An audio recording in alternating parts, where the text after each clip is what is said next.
Hello friends, आज आपण एकाच शब्दाला असणारे वेगवेगळे समानार्थी शब्द अभ्यासणार आहोत. हे समानार्थी शब्द तुम्हाला स्कॉलरशिपच्या परीक्षेला आणि इतर स्पर्धा परीक्षांसाठी उपयुक्त ठरतात, म्हणून ते लक्षात ठेवणं आवश्यक आहे आणि त्यासाठी आजचा हा व्हिडिओ आहे. चला तर मग मुलांनो, आपण समानार्थी शब्द बघूया. अनल या शब्दाचा. अनल म्हणजे विस्तव, पावक, अग्नी, वन्नी. अरण्य, रान, कानन, वन, विपिन, जंगल. अश्व, घोडा, तुरंग, वारू. अही, साप, सर्प, भुजंग. आई, माता, जननी, माय, माऊली. आकाश, गगन, अंबर, नभ, आभाळ. आनंद, हर्ष, मोद, संतोष. आश्चर्य, नवल, अचंबा, विस्मय. कमळ, अंबुज, पंकज, सरोज, पद्म. कावळा, काक, एकाक्ष.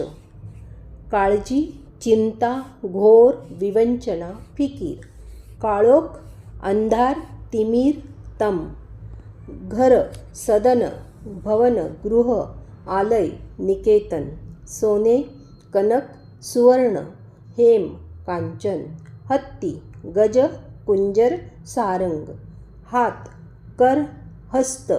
पाणी, पाणी येथे पहिली वेलांटी नला लक्षात ठेवायचं आहे.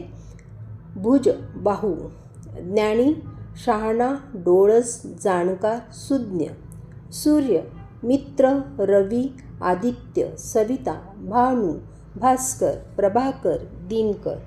मुलगा, पुत्र, नंदन, सूत, तनुज.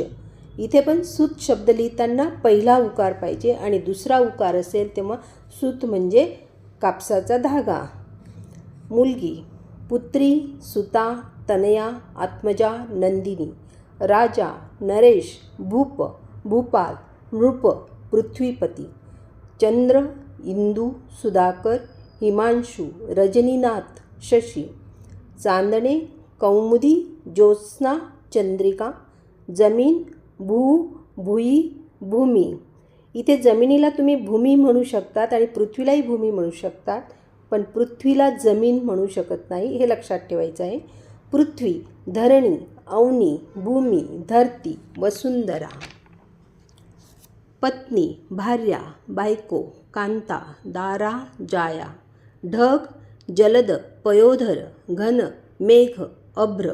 देऊळ, मंदिर, देवालय, राऊळ.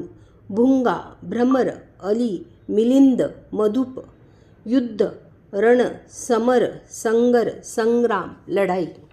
विद्यार्थी मित्रमैत्रिणींनो, अशा पद्धतीने आज आपण काही समानार्थी शब्द बघितलेले आहेत. पुन्हा पुढच्या भागात असेच काही समानार्थी शब्द आपण पाहणार आहोत. व्हिडिओला लाईक अँड शेअर करा, सबस्क्राईब करा. डिस्क्रिप्शनमध्ये लिंक दिली आहे, तीही तुम्ही अवश्य पहा. पुन्हा भेटूया एका नवीन व्हिडिओसह. धन्यवाद.